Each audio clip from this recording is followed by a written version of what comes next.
Hello, my name is Abraham and I'm going to be your bass friend throughout these videos and collection of knowledge that I'm going to be sharing for others to reference, for teachers to reference, and for myself to reference as I keep going throughout my bass knowledge. And I am going to say thank you for watching these videos. I hope they help you in any way, shape, or form. So, getting started, we're going to be starting with basics and some warm-ups.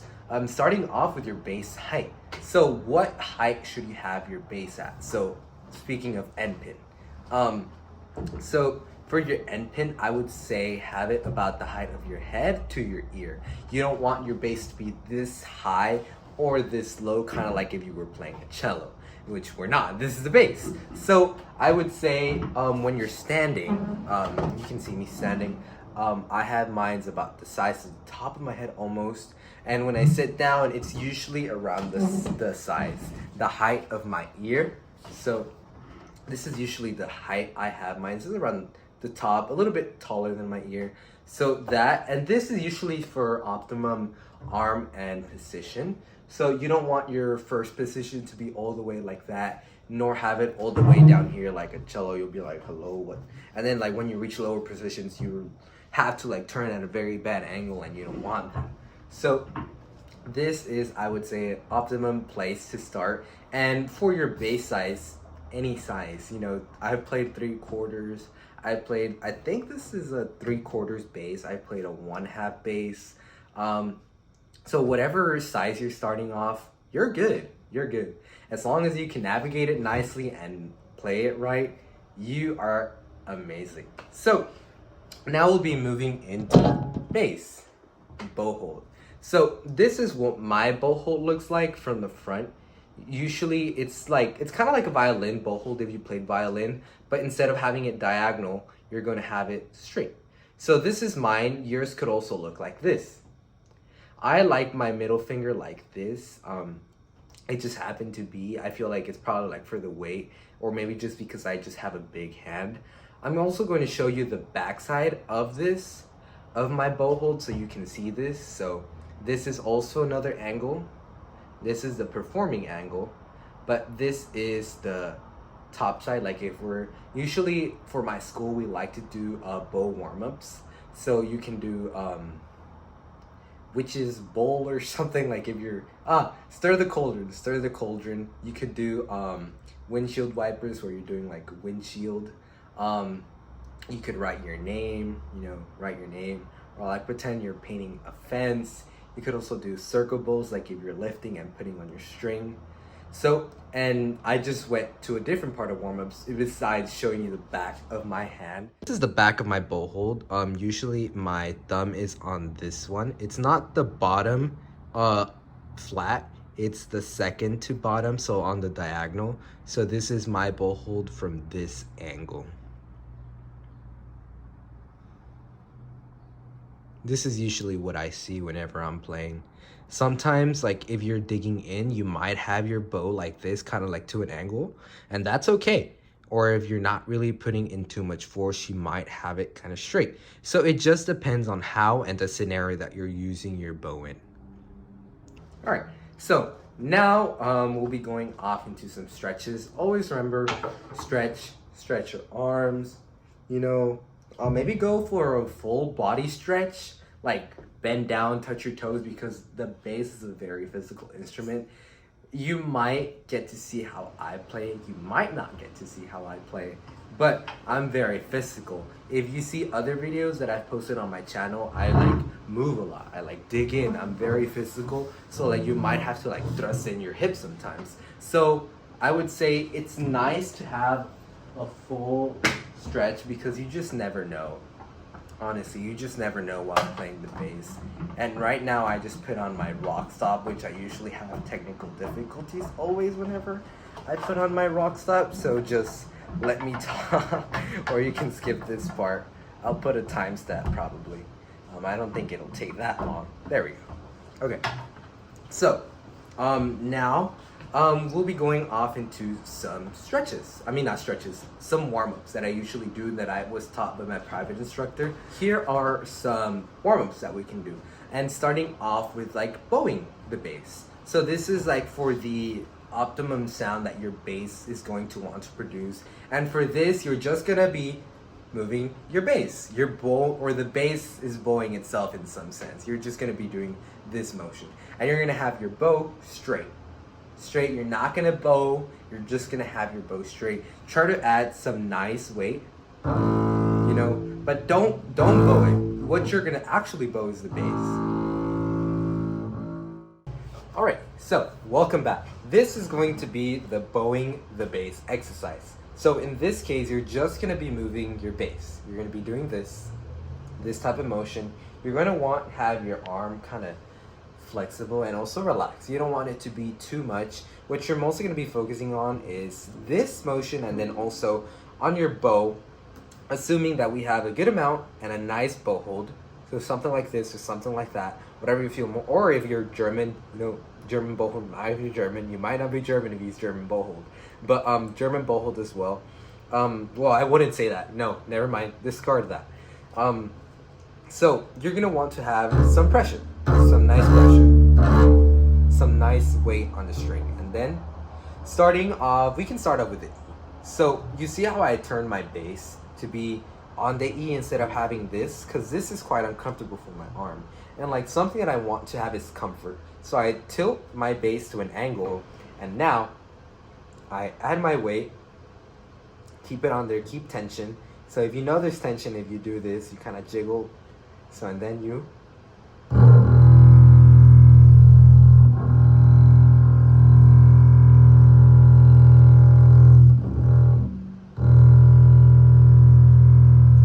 okay if it's not stable. What you want to do is have something nice, a nice tone, nice low E. And we can do it with an A.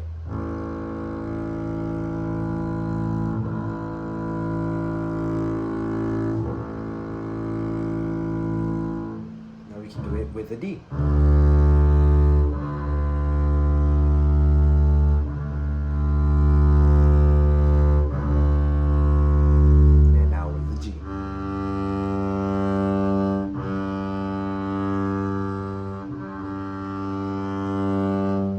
So that's what I call bowing the bass. Now, in this case also, what we can do is have open strings, and we just play the open strings and like bow it nicely. Something smooth, nothing like that too fast or too much digging, or you can't really hear me. Something that's nice, calm, and you can kind of get that same tone as if you were bowing the bass. So in this case, now you're actually bowing. So you want that same smooth sound. And you're kind of seeing how I have my hand at an angle. This is called pronation, which is when I add more weight as I'm going up. Because here there isn't much weight. At the frog, there's more weight, because this is more heavy, right? You see? It falls down, physics, I guess. But the tip of your bow usually has less weight. So what to do in this case is you pronate. So if you've ever played violin before, you would understand what we're talking about. You would have your bow or your bow hand at an angle. So that way you can push the weight. It's kind of like if you're pushing it in. You're pushing it in. And then as you go down back to the frog, you would supinate, in which instead of pronating, where you have your hand at an angle, you would bring it back to a straight position. So this is pronating, this is supinating. Vocabulary. Cool. Okay, so we would have some open strings, pronate, then you supinate, and you pronate again. As you get closer to the tip, you would pronate, and as you get closer to the frog, you would supinate. And we can do that for other strings.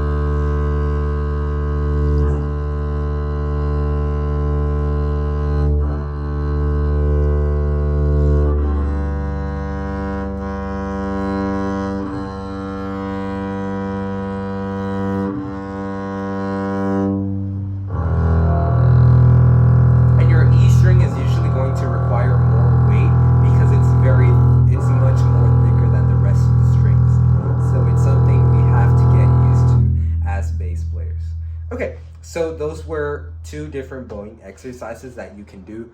What you can also do is practice some rhythms with the metronome.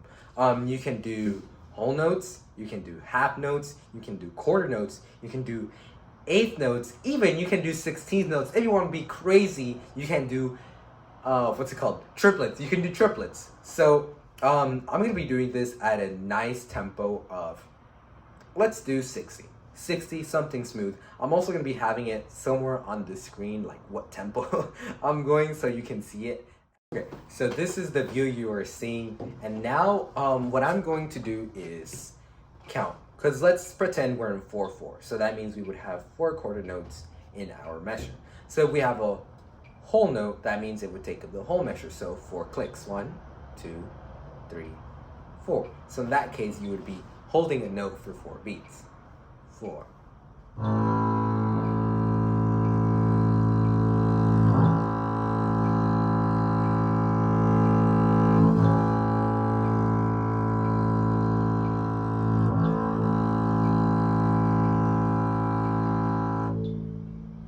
Okay, so now we would have half notes, in which is, instead of 4 clicks, we would do 2 clicks. 1, 2, 3, 4.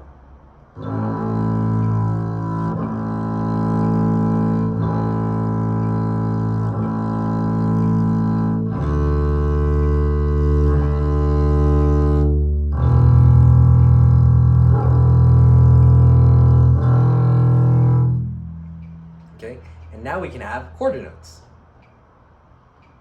And this is all in open strings, by the way.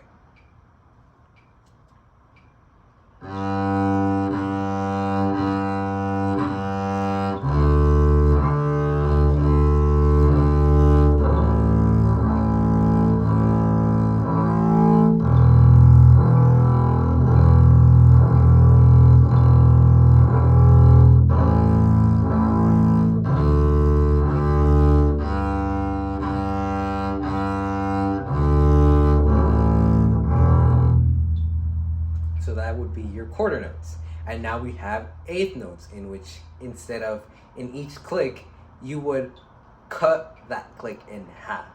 So instead of having 1, 2, 3, 4, you would be 1 and 2 and 3 and 4 and, okay? It might be a little tricky if we are still getting rhythms, but for those that do understand rhythms, feel free to play along. 4, 1 and 2 and 3 and 4 and 1 and 2 and 3 and 4, 1 and 2 and 3 and 4 and 1 and 2 and 3 and 4 and. Okay, so that would be our eighth notes. And as we progressively get into shorter rhythms or quicker rhythms, we would see our bow usage going from almost the whole or all the bow to smaller and smaller and smaller till eventually you might be playing like this much or this little. It just depends on the tempo. So instead of going 60, we might be going 120, which I'm using like very little, like my bow is almost staying there. So it just depends on the tempo or the speed that you're playing at.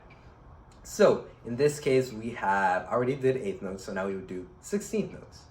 1, 1, 2, 3, 4. 1 E and a 2 E and a 3 E and a 4 E and a. So instead of cutting that in half, you would cut it into fourths. So 2, 3, 4. 1 E and a 2 E and a 3 E and a 4 E and a 1 E and a 2 E and a 3 E and a 4 E and a 1 E and a 2 E and a 3 E and a 4 E and a 1 E and a 2 E and a 3 E and a 4 and a. And then if you want to be crazy, we can do triplets. To do triplets, you can do it as 1, 1, 2, 3, 1, 2, 3, 1, 2, 3, or you can do it as triplet, triplet, triplet. Okay? 2, 3, 4. Triplet, triplet, triplet, triplet. 1, 2, 3, 1, 2, 3, 1, 2, 3, 1, 2, 3, 1, 2, 3, 1, 2, 3. 2, 3, 1, 2, 3.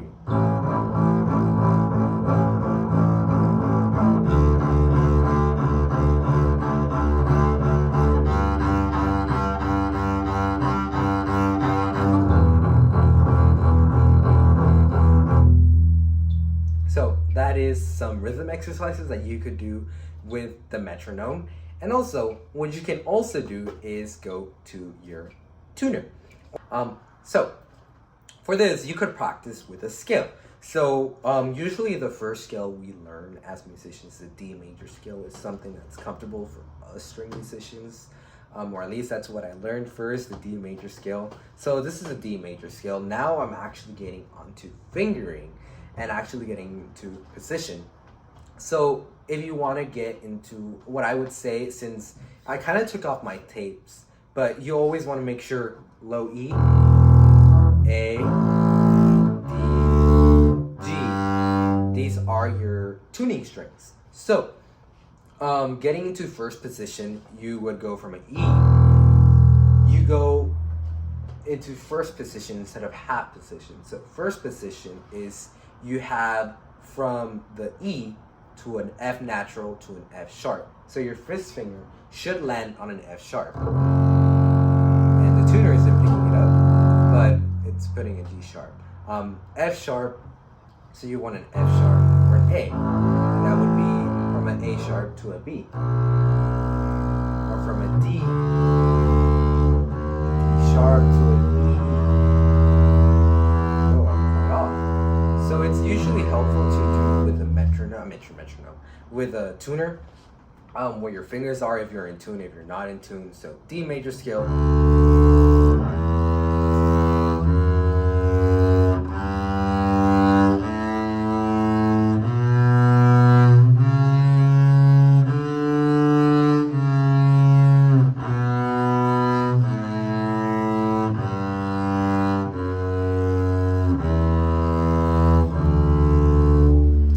Some notes where I was a little off, and in that case you would look at what notes you got. Oh no, I'm playing a D sharp. Look, closest to a D, closest to a D, that is a D. And then C sharp.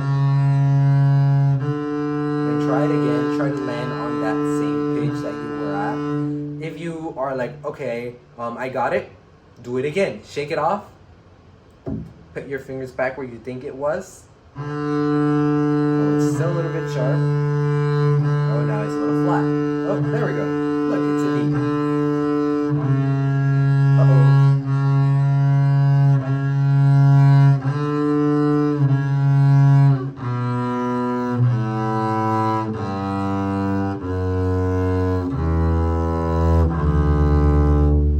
So now my scale was in tune. So that's something you can do. You can go with the bass. You could do some open string exercises with pronation and supination. You could also practice some rhythms. You could even do this with your scale.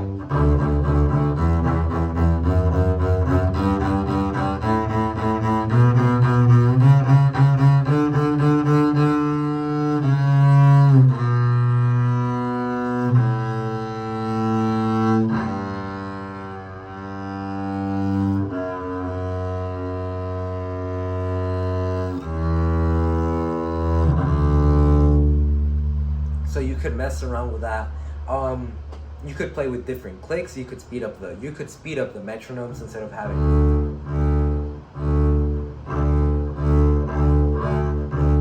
So you could speed up the tempo from 60 to 80 to 100. As long as you're comfortable and you're playing in tune and you're playing it right, that's a good thing. So these are some of the warm-ups that I usually look at.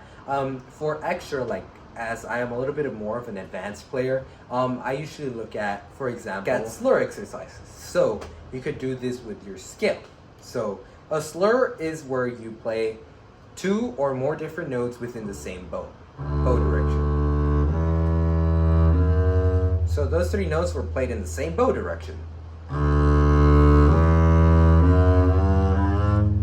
I played like maybe 5 notes. So you would play all these different notes within the same bowing direction. So for example, we can do this with our D major scale, in which we can have 2 notes per bowing. So that would be a slur which contains two different notes. So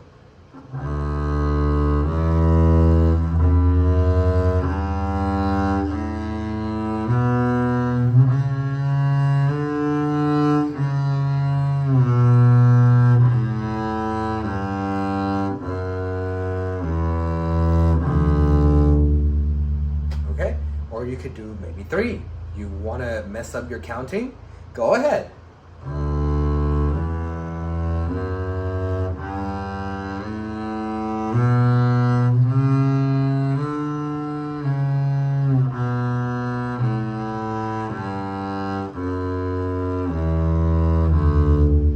want to do 4?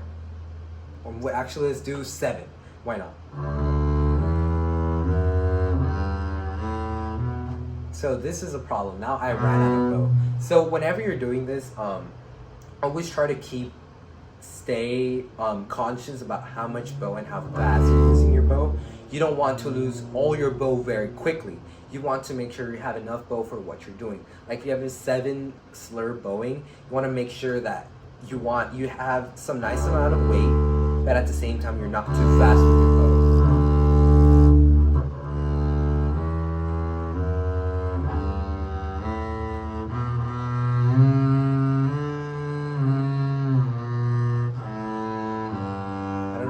But I'm doing something. So that's something you can do. You could do some slur exercises. You could do 2 notes, usually nice 2 or 3 per bowing direction. That's usually a nice start. Once you're looking to slurs, they look like these little lines. So now we could do some trill dynamics, which is a little bit more advanced depending on what you're playing. Maybe Antonio Vivaldi, this guy. You have trills in which they sound something like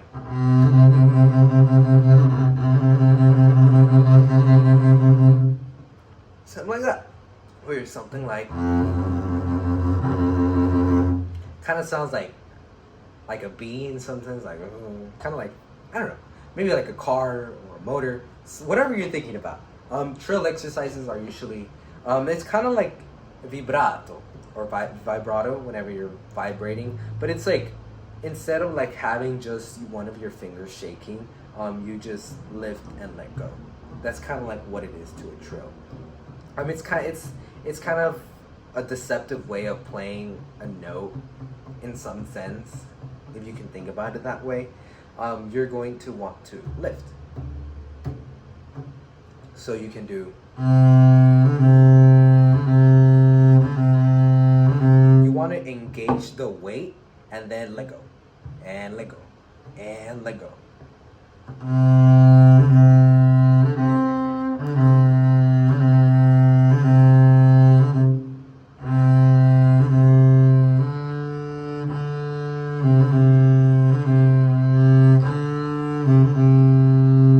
So that's one of the trill exercises you could do. You could also do you could add more.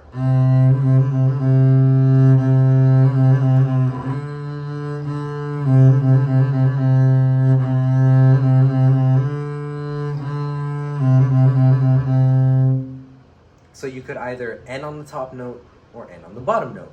Or you could do this on any other string. It does not matter.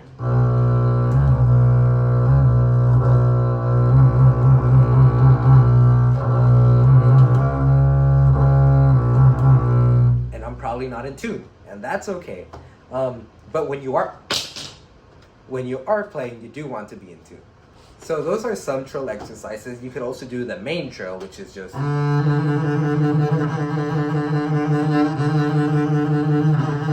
And for this, you don't want the motion to be coming from your fingers in which you're doing this. You want the motion to be coming from your forearm, where you're kind of like doing this type of motion. You see how my forearm is engaged? And you might feel it. So you want that type of motion. You don't want it to just be lifting from your fingers. You want it to be a full arm.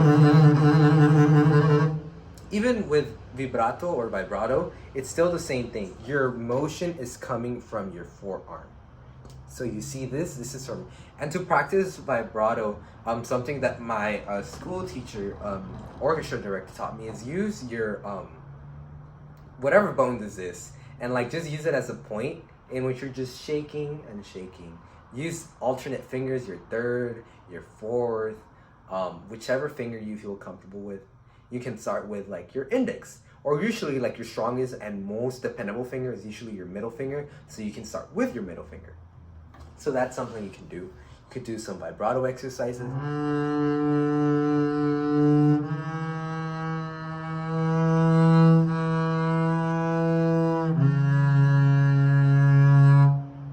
Okay, and then we can do some dynamics. So dynamics is usually how loud or how soft a note or sound is. So we have piano, forte, fortissimo. So these are different dynamics that you can have. There's a whole spectrum. So whenever you're playing on like the softer dynamics like piano, mezzo piano, pianissimo, you're usually going to want to be playing closer to your fingerboard. So you have your fingerboard and you're going to be using less weight. And also, if you're here, you usually don't really want to be engaging your full bow. You want to be engaging like a little bit of your bow, like have it at an angle, in which instead of having this type of angle, you're gonna want it to be kind of looking up, the bow looking up towards you, instead of looking down. Looking down is a little weird, but looking up is what's usually like more comfortable. So a little bit of weight, and usually you're gonna want to play longer bows for this.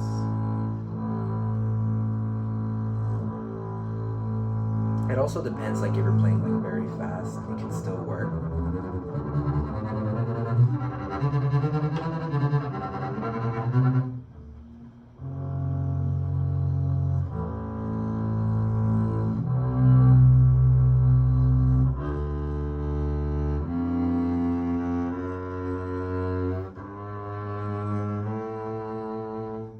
So I just played random notes. So that is for softer dynamics. When you're playing like mezzo forte, you like, it's whatever feels more comfortable. You don't want to be digging in all the way where you see it like your bow is like very close to your bow hair. That is like for fortissimo, Tchaikovsky type of dynamics.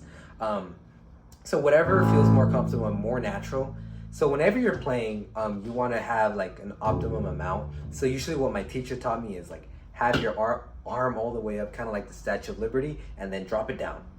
And that's the way you're gonna naturally engage. So that would be like your mezzo, your natural weight, your natural tone. And then you just pull and make sure it's engaged.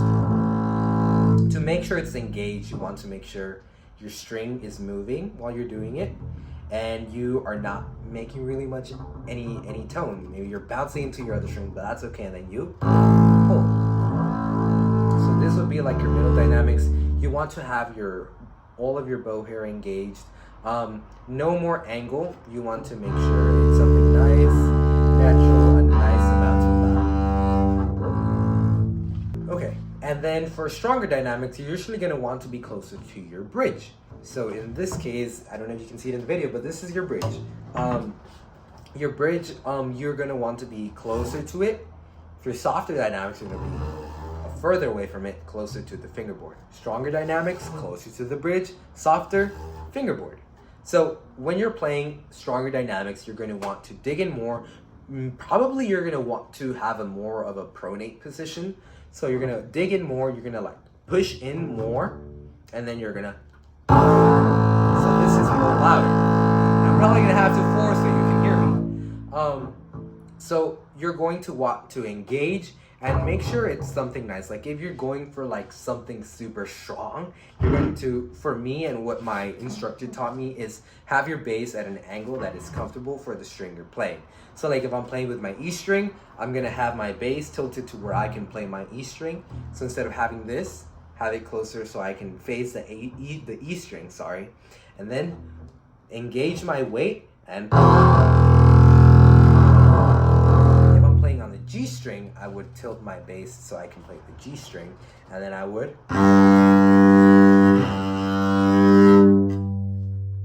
So that is for dynamics. So dynamic exercises you could do, you could start with piano.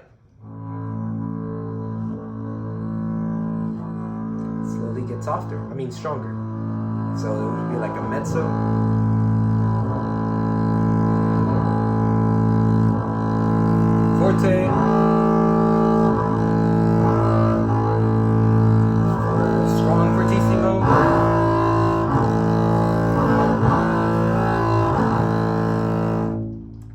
you play stronger dynamics, you're gonna want to move your bow a lot more faster, so you can still produce that loud. Because if you play with a slow bow, you might get some squeaking or some off tuning, or your bow might get stuck, which is what just happened to me. So that is if you engage too much weight and you're not moving very fast, your bow might get stuck.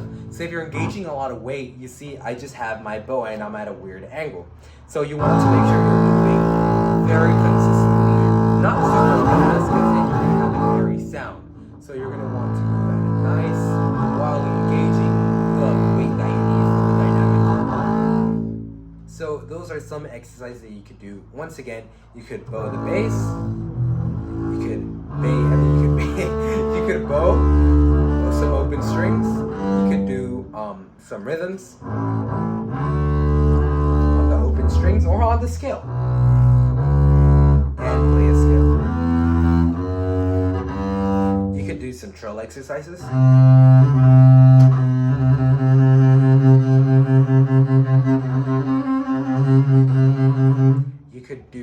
You can do some slur exercises. You could do dynamic exercises.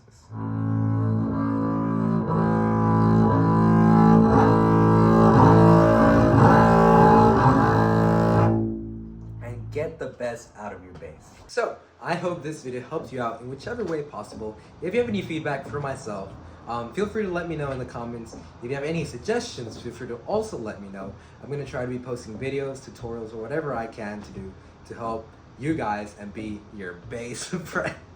Your bass friend. So I'll see y'all in the next one. Peace out.